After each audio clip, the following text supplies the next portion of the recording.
el turno al senador Zoé Robledo Aburto, del Partido del Trabajo, para hablar en pro del dictamen.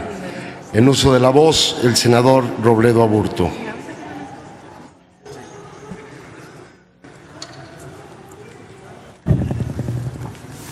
Muchas gracias, senador presidente. Le solicito su consideración, ya que habíamos planteado hacer la presentación del dictamen por parte de Estudios Legislativos Primera de esta ley de archivos, que hoy me parece puede ser uno, sino que el único momento de enorme consenso de este fin de periodo de sesiones. Y déjenme comenzar contándoles una historia de la importancia de los archivos. Hace un par de años se cumplió el centenario de José Revueltas y el Senado de la República publicó este libro, José Revueltas, Escritura y Disidencia.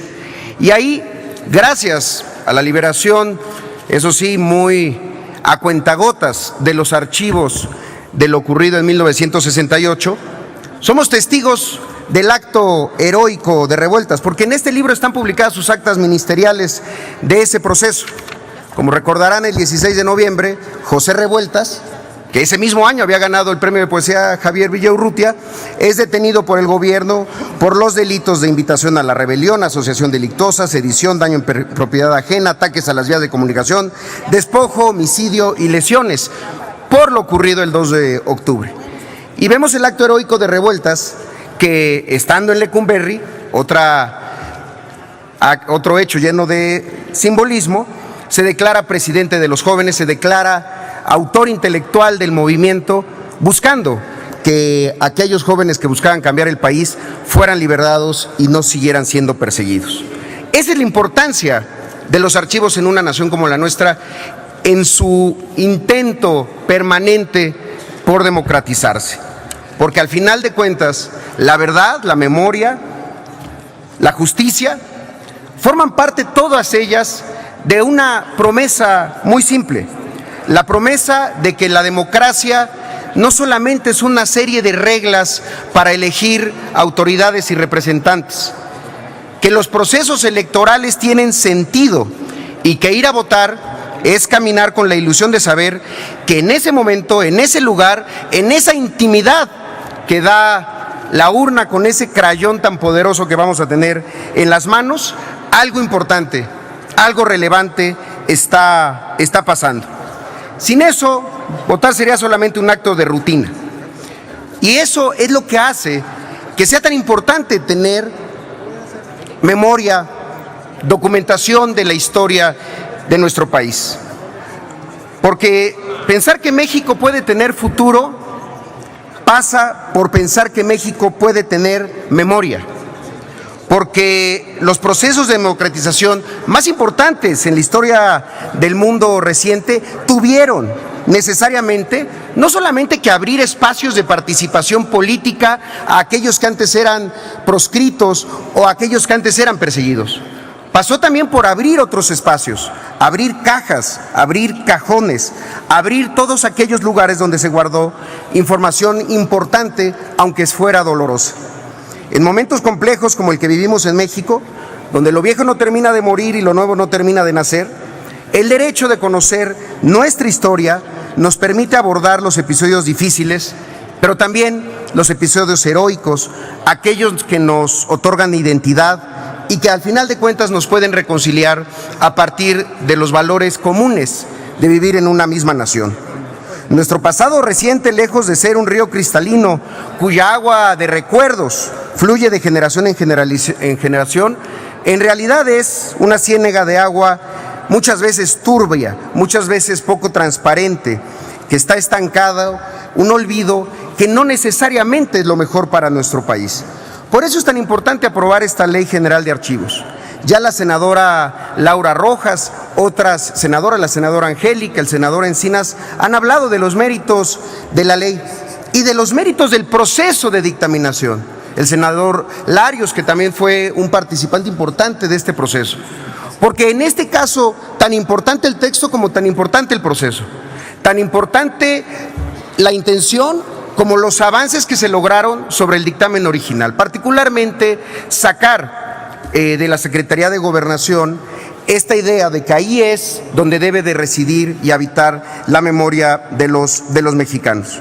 Estoy convencido que con esta nueva ley, particularmente el Archivo General de la Nación, se puede transformar en esa institución no solamente descentralizada, desectorizada, con autonomía técnica y gestión, sino como el lugar en donde sea el espacio, la guarida de la memoria, de la verdad, como herramientas para alcanzar la libertad. Déjenme terminar haciendo dos comentarios. Uno de orden quizá más anecdótico. Cuando yo fui presidente del Congreso del Estado de Chiapas, el lugar donde estaban los archivos del Congreso del Estado, los archivos históricos, se inundó y estuvimos a punto de perder documentos importantísimos. Documentos como la declaración del entonces gobernador Emilio Rabasa, en donde se cambiaba la sede de la capital chiapaneca de San Cristóbal a Tuxtla Gutiérrez, o incluso los archivos sobre el proceso de plebiscito con el cual los chiapanecos decidimos ser mexicanos. Y entonces habría un debate hasta filosófico. El hecho de que el documento hubiera desaparecido, desaparecía los efectos que había tenido, que le daban su naturaleza. ¿Quedaban sin efectos entonces nuestra federalización al pacto federal o la sede de nuestra capital? Desde luego que no, jurídicamente, pero haber perdido esa memoria hubiera sido perder parte de nuestra identidad. Por eso la parte presupuestal sigue siendo tan importante y por eso también será tan importante que nosotros, incluso después de dejar de ser senadores, cuidemos para que esta ley y su implementación sea cuidadosa y nunca haya pretextos para no cumplirla. Tan importante el INAI como el archivo, tan importante todas las leyes de transparencia como la ley de archivo, porque esta es la parte final de ese proceso que sin duda es, me parece a mí, el que da más lustre a nuestro paso por el Senado de la República. Ojalá ese archivo pronto esté lleno de declaraciones 3 de 3, no por obligación, sino por voluntad propia de que desde la transparencia vendrá la nueva forma de la legitimidad en México. Por eso, compañeras y compañeros, nuestro voto será a favor. Y simplemente quiero terminar el día de hoy, porque quizá esta será mi última intervención en tribuna en este periodo legislativo, simplemente haciendo una reflexión sobre lo que dijo el senador Encinas, estos sentimientos encontrados, porque el día de hoy pueden ocurrir dos cosas: tener el orgullo de ser los senadores que le dotaron al país de un nuevo marco regulatorio en materia de archivos, y también los mismos que le dotaron al país del modelo más anacrónico en materia de seguridad y aprobar la Ley de Seguridad Interior. Y para hacerlo, pues volvamos a la memoria, a otro tipo de memoria, la memoria literaria. Y simplemente quiero citar a Dickens en el inicio de su novela Historia de dos ciudades, cuando decía: era el mejor de los tiempos, era el peor de los tiempos, la edad de la sabiduría y también la de la locura, la época de las creencias y de la incredulidad, la era de la luz y la era de las tinieblas, la primavera de la esperanza y el invierno de la desesperación. Todo lo poseíamos, pero no teníamos nada. Caminábamos hacia el cielo, pero nos extraviamos en el camino opuesto. No me sorprendería que el día de hoy, en el mismo día que se vote la ley de archivos, se intente votar la ley de seguridad interior. No me sorprendería que fuera el mismo día, ni me sorprendería que fuera la misma sesión. Me sorprendería muchísimo que fueran las mismas personas. Es cuanto, señor presidente.